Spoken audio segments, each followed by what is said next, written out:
So with me not spending time with God because I just was tired of the pretending, I low-key started missing God.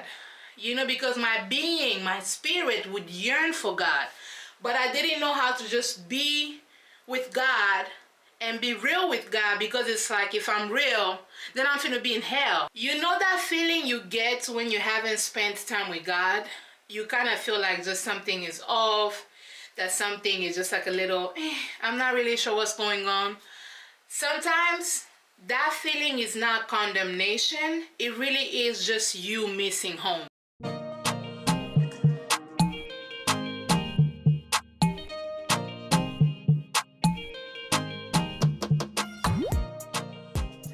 Hello, welcome back to Bennystake. I'm your girl Benny, and child, this morning I didn't even plan on recording this video. I was on TikTok like I typically do, minding everybody's business, but my friend Chantel, she sent me this video. I ended up stitching it for TikTok, and I tried uploading it to YouTube because I just felt like God really put this in my heart.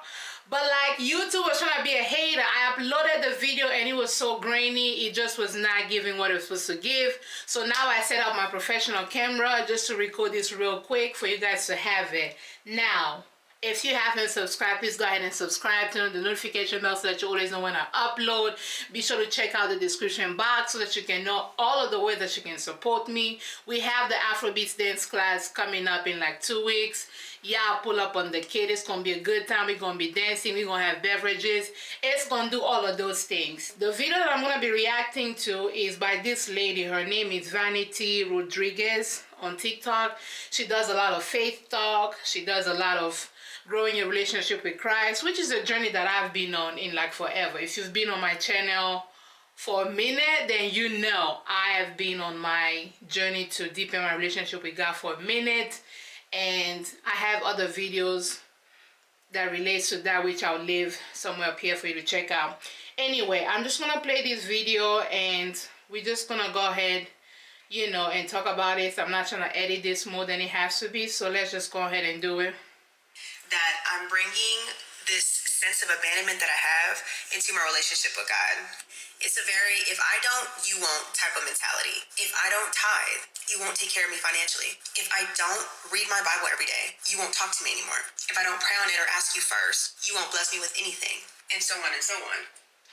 Yo, I have never had a video that speak to me very clearly like that one just did. I'm not even trying to be funny. Like, that video was just so much more me and so much of the things that I've had to grow through. You know what I'm saying? I'm gonna leave her handle down here below as well for you to check out her full video, but I want to add this thought to this. You know that feeling you get when you haven't spent time with God? You kind of feel like just something is off, that something is just like a little, I'm not really sure what's going on. Sometimes that feeling is not condemnation. It really is just you missing home. It is you missing your father. Now, I grew up in a very religious environment. I'm talking about, it was so bad that there was a point where I didn't even wear pants, y'all. I did not even wear pants. I was out here like that good sis. I was talking about how, you know what I'm saying, like God cares about your dressing. That was me at one point. Not because it was my belief, y'all, because that's just what people was doing. That's just what was taught to me. And I didn't know any better. And you know what I'm saying, we black, we African. You're not questioning nothing. You know what I'm saying? You're not questioning your mama, yet alone your pastor. And you certainly not questioning God. If they said the Bible said, then the Bible said. And half the time, don't nobody really went back to go ahead and see if the Bible did really say. You know what I'm saying? So it was a very religious environment. I'm talking about, I wasn't wearing pants at one point. You know what I mean? I wasn't listening to secular music at one point. It just was a lot going on. And child, at one point, I decided I was going to go ahead and read the Bible, like from start to finish. You know what I'm saying? Like start to finish. Never mind you that God ain't told me that. Never mind you that baby Jesus did not ask me to do all that. You know what I'm saying? I was just trying to do it because it's not something to be in heaven, you know? I'm finna get my car right, I'm finna get my Christian car, you know what I'm saying, going on. It was a lot going on, and I don't know why I decided to go ahead and read the book of Job. Now, if you've been in church, then you know the book of Job. And really the book, it's not really the book that be giving, you know what I'm saying, it don't be giving loving father, loving God. It don't be giving that. Like, let's keep it a buck. You know what I'm saying? We're gonna have an honest conversation. The book of Job don't be giving a lot of the grace, a lot of the love that we know God to be. You know what I'm saying? It just don't be giving that. And mind you, I was 11. Y'all, I was 11. What was I doing at 11 trying to read the book of Job? I don't know. You know what I'm saying? But I was trying to get my cars right. I was trying to make sure that when I'm in heaven, I'm finna be in heaven for real. I'm trying to grade myself.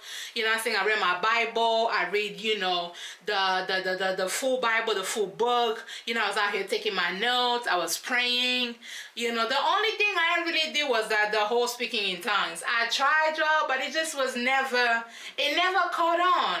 You know, I always knew that I wasn't, even when I tried, I always knew that I wasn't really speaking in tongues for real. You know what I'm saying? It just never landed the way it was supposed to land. Anyway, I went ahead and started to read the book of Job. Nobody asked me, nobody sent me to do that. I just went ahead and decided to go ahead and read the book of Job. And when I tell you, it was ghetto and scary. I mean, it was ghetto and absolutely scary, y'all. Anyway, child, so from reading the book of Job, now mind you, this wasn't a thing of like where God prompted it in my heart, you know. And I'm not saying that you can't be young and like, you know, seek and yearn after God. I'm not saying that. But I'm saying that for me, it was not God-led. Baby Jesus did not speak to me in no dream. He did not speak to me in no revelation. He did not tell me to go ahead and read that book. Nobody told me. Nobody told me. I just felt like for me, I was trying to be super Christian. You know what I'm saying? And at that time, I ain't had no sex. You know what I mean? So I was like, if I ain't had no sex, and I'm out here reading all the Bibles, you know what I'm saying, memorizing the scripture, and although I'm not speaking in tongues, I'm still doing this on the side. I'm finna be in heaven for real. Like for real. That was the energy. And so because it wasn't even God-led, it wasn't spirit-led, it wasn't none of that, I read the book of Job, y'all, and all I gathered from that book was that God is mean. Like God is low-key mean. You know what I'm saying? If I didn't act right, you know, if I wasn't walking upright, if I wasn't a person that feared the Lord, you know what I'm saying, how Job feared the Lord and he was upright and he did all of the things. If I didn't do all of that stuff, not only was God gonna send the devil, y'all, God was gonna go ahead and send the devil, and the devil was going ahead and kill my mama, kill my daddy, kill my siblings, take all our money, and the devil was gonna go ahead and kill me too. This is what I'm thinking at 11. So I was like, okay, the only way I can prevent him, the devil that God sent, you know what I'm saying? Because like if you read the Bible, God allows, you know, Job to go through what he goes through. Go find your preacher to explain that to you, or read the Bible for yourself. That's not what this video is about. What I'm saying is for an 11-year-old, what I gathered from that was that God still allowed Job to go through all that. The only reason why Job ain't died, y'all, was because he was upright, holy, and perfect in the eyes of God. So what that meant was I need to secure my own life. You know what I'm saying? Because there's no guarantee that this petty ass God, you know what I'm saying, that he gonna spare me. You know what I'm saying? There's no guarantee that he gonna spare my daddy. He's not gonna spare my mommy. He's not gonna spare my sibling. He's not gonna spare nobody. You know, but he could spare me if I went ahead and I was perfect the whole time. I'm talking about perfection, McGee. Once I was done with the book of Job, I read Psalms. You know what I'm saying? I was getting my Davy on. I was out here praising. I ain't had no trumpet. I ain't had a voice like that, but I was out here praising. I mean, I was in every ministry. I was doing all of the things that felt like would just give me this access to God, that I would be in heaven and that would prevent God essentially from allowing the devil to take my life. You know what I'm saying? And so y'all, at 11, I don't think y'all understand how brutal that was. You know what I'm saying? It was so bad that, because 11, 12, 13, puberty, like you figuring out your body, you are having like thoughts about boys, you're having thoughts about your body and what that entails. Never mind that my African mom already didn't play that game. You know what I'm saying? Like, my mama didn't play no game of like, ain't no boy, you're not gonna have no boyfriend until you have a husband. But how you gonna get a husband without a boyfriend? That was never explained to me. But the reality was that you was not gonna have no boyfriend because you was gonna get pregnant, you was gonna disgrace all the things. So my mom already didn't play that. And then the church really went even extra with this whole thing of like, sexual sins do not just begin with sex. Sexual sins begins with sexual thoughts. So with me, when puberty hit, whenever I be thinking about my crush, you know what I'm saying, I'll be like, ooh, like, that little boy down the street, he kind of cute. Whenever I think about that, I'll be like, hey, ha, you people, if the thought even entered my head like this, by the time it enters my head, I'll be crying. I'll be like, oh my God, I'm finna go to hell. You know what I'm saying? I'm having impure thoughts. I'm having impure sexual thoughts.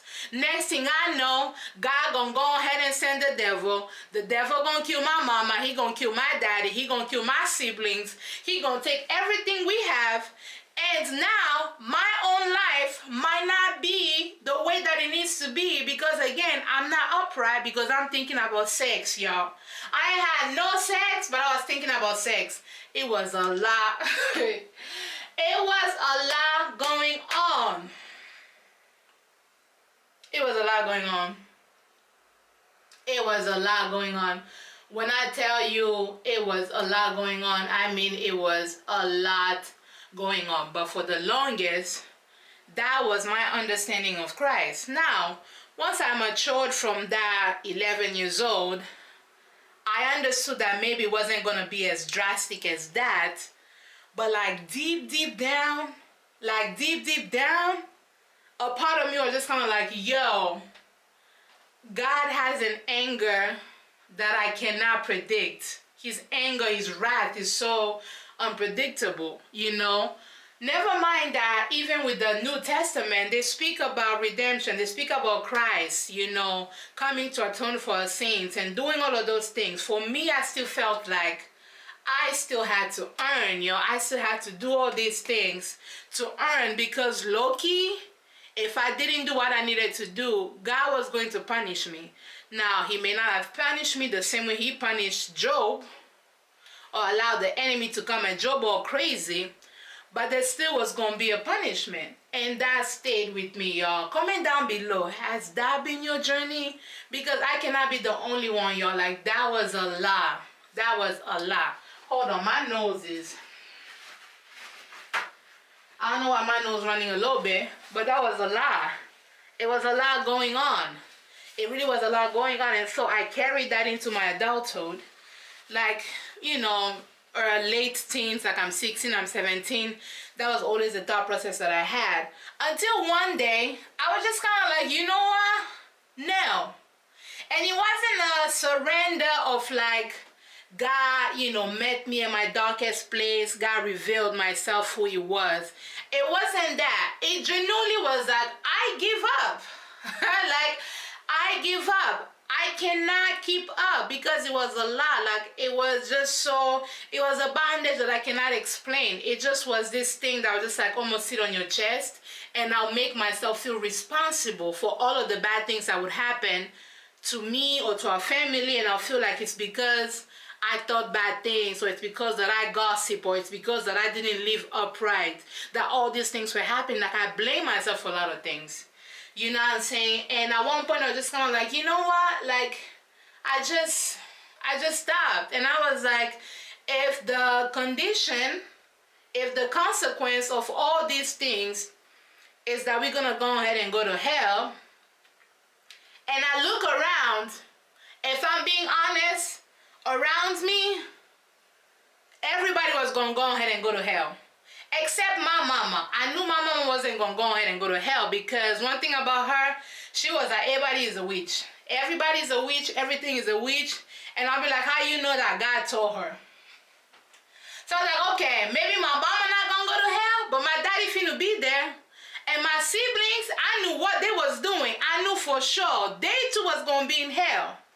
And then I had this one pastor who done cheated on his wife, just like this dude. Did y'all see that story of that pastor who's mistress came out and she was pregnant and she came trying to fight the first lady, and it just was a lot going on. And then next Sunday the first lady was coming out talking about how, do not let that be a thing for our church. God is still going to use us. We're going to use this as a testimony to make the church better. Never mind that it was the husband that was doing all these things. You know what I'm saying? She took that and ate that. Anyways, my pastor did the same thing. So I was like, okay, if he's doing what the Bible said not to do, so I know he finna be in hell. My daddy finna be in hell. My siblings, they for sure finna be in hell, because I know what them heifers is doing. They for sure gonna be in hell. You know what I'm saying? And all these church mothers, church deacons, they're just doing the most. They're just doing the worst things that the Bible is saying not to do. If all of them are gonna be in hell, maybe they ain't gonna be so bad, because nobody around me seems to be able to keep up with all these things that are seemingly gonna get you closer to God. You know what I'm saying? So I was like, hey, maybe we all finna be there. You know what I'm saying? Am I the only one that ever felt that way? Comment down below. I was like, maybe we all finna be there. So at that point I was like, I didn't surrender like, okay, God, now I want to seek a relationship with you. But it was just kind of like, yo, I give up. Like, I give up. I cannot keep up. I cannot keep up the performance. I cannot keep up trying to earn my keep. I cannot keep up trying to do all these things to please you. If you're going to be mad, then go ahead and be mad. That's just where I was. I'm going to be honest. That's just where I was. And I think this was maybe when I was like 16 or so. I was just kind of like, yo, I'm tired. Like, I'm tired. Like, I don't want to do this anymore. So I just let that one be. You know what I'm saying? But I didn't stop doing like the churchy stuff. You know what I'm saying? Like, I was still going to church. Child, I was in every ministry. I was in the choir. I was an usher. I was in every ministry. Amen. But my heart was never there. My heart, the posture of my heart was never there. I just did all these things because that's just what you do. What you mean? That's just what you do. You know what I'm saying? To just like pretend and do all of that stuff. I don't know when. But the point of all this story, let me just wrap it up because I feel like I'm going on a tangent now. But the point of this story is that even in all that, God knew that I needed to come to this place where I actually needed to know Him for who He is. To know Him for who He actually is, to know His heart, to know, the way that He loves and the way that He cares for me and the way that He will make room for me to still come to Him honestly, And so with me pretending, it became even harder to pray, It became very, very hard to pray because it's like, I feel like I'm being fake with you and I feel like I'm being fake. I know I'm being fake, and so we're just sitting here having to be fake with each other, and for what? You know what I'm saying? So I started avoiding prayer time. I started avoiding talking to God. But the crazy thing is, I know we talk about purpose. We talk about, impacting the world. We're children of God. We're put on this earth to change the world and win souls for Christ and do all of those things. Yes, I think that's very much true. But at the core of who we are, at the core of why we were created, I truly, truly believe that our purpose is to glorify God. Our lives is to bring glory to God. So with me not spending time with God because I just was tired of the pretending, I low-key started missing God. Because my being, my spirit would yearn for God. But I didn't know how to just be with God and be real with God, because it's like, if I'm real, then I'm finna be in hell. But I knew where I was going wasn't also heading nowhere. You know what I'm saying? And by God's grace, like, God then just, even in that moment of just giving up, not surrendering, just giving up, like, I'm tired, I'm not finna do this, let it do what it do. I'm gonna just go to the church, do the whole religious practices, but I'm actually not gonna try, I'm not gonna do it again, give it at least a chance. And God never asked us to do that. God only asked for our hearts. Like he just asked for me at least to just give him my heart so that he can do the rest. Somehow, even in all of that, in me giving up and not surrendering, God found me. God found me, and he found me in a way that was just kind of like, it's okay. And so I remember one time, God wasn't shepherding the way I needed him to shepherd. You know what I'm saying? I was asking him to do things, but that baby was going through one ear, coming out the other. He just was not, it just wasn't giving what I needed it to give. So I just kind of like, you know what? God, like, I'm angry. Like, it was one time I was trying to pray, and I don't know. I think it was just like the Spirit of God. I was just like, yo, I'm angry. And then I followed it up with, I am angry at you, God. And when I tell you, I broke down. I was out here crying. I was trying to get my Sally on. I was crying for real. I boo-boo cried like it was nobody's business. And once I finished, I felt like relieved. I felt like a burden was like lifted off my chest. I felt like whatever I was carrying, it's as though I gave it to him. But soon after that, that condemnation came back to me, and I was like, oh my gosh, I just told God that I'm angry at him. He gonna strike me. He gonna go ahead and kill my mama, kill my daddy, kill my siblings, and take everything that I got. And so all day that day, I'm just out here just like waiting. When is he gonna come? Like, if I stop my thoughts, like, Lord, it's you. It's you, you mad at me, that's it. But so I waited the whole afternoon, nothing happened. I just kept waiting, it's like nothing happened. And so that encouraged me to start going to God like a little bit more honestly, and I'll just like share my thoughts. And so now that we're in a relationship, which is like the point that I made earlier. Now that I feel like I'm in a relationship with God, when I don't talk to him, I actually miss him. I miss home. I miss the safety of being like, yo, God, let me tell you what happened. You know what I'm saying? I miss, you know how you just like go about your day, you're hanging out with people, you're doing this, that, and the third, and at a certain point, you're tired, you're just like, yo, I need my couch, I need my bed, like, I need my TV, I need to relax, I need to be home, I need to just be. That's what God is to me now. And if he's not that to you, I encourage you to do whatever you need to do to get to that place. Because honestly, it feels freeing. And so in moments where I don't spend time with him, I don't feel condemned. I don't think, my mommy gonna be killed, my daddy gonna be killed, my siblings gonna be killed. I'm not thinking that. I just feel like off, like, yo, I haven't spoken to my best friend. I haven't just, I haven't checked in with him. I haven't just laid on the couch watching a show with him. I haven't done that. And I just feel like I miss home. It's just that. So if you're feeling condemned, if you're feeling like, you're not the Christian, you're not doing all of those things, I really encourage you to take that with God. And take that with God honestly. Like, honestly, God is so powerful, and he's going to make room for your thoughts. He's going to make room for emotions. He's going to make room to really hear your heart. And that's where the true freedom comes. And we always talk about Job, wrapping it up again. Everybody commends Job for being this great man who had faith. But we don't talk enough about his wife. She was really going through a caregiver's fatigue. She was going through a lot of turmoil. A lot of changes were happening. She lost her livelihood. She lost her kids. She was mourning a lot. She was just mourning a lot of things that were happening. And so while we can applaud Job, we also need to applaud her for her honesty and her vulnerability before God. And notice how God didn't kill neither one of them. You know what I'm saying? Because God can handle both of our emotions. That's all. That's it. If you like this video, please go ahead and comment down below what your thoughts was. Share it with a friend. You know what I'm saying? Let it do what it do. And I'm going to go ahead and see you on the next one, because, child, there's a lot of church hurts that we all need to heal from. Who calling? Oh, it's my sister. Hello?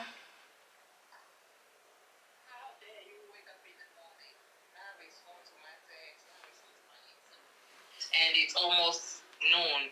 You usually wake up at 6 and respond. You got me here worried about you out there. Say it again. What did you say? I didn't hear you. Say it again. Out there, you wake up in the morning. You're still alive and well. You didn't respond to my text. You didn't respond to my Instagram, and it's noon. You always wake me up at 6 a.m. with your responses. Today, I didn't get it. I apologize. And just so you know, I'm gonna keep that as a part of my YouTube video. I was recording, and you just told me in front of everybody, all the saints gonna see how you be coming and talking to me cash crazy just because I ain't respond to you. Yeah, you know what I'm saying? You can do whatever you wanna do with it, but like, how dare you? You wake me up at 6 a.m. every time with your text. Today No, my bad. nothing. No, my bad. My bad for real. My bad for real. Hold on. Bye, y'all. I'm gonna go ahead and end the video here. Bye.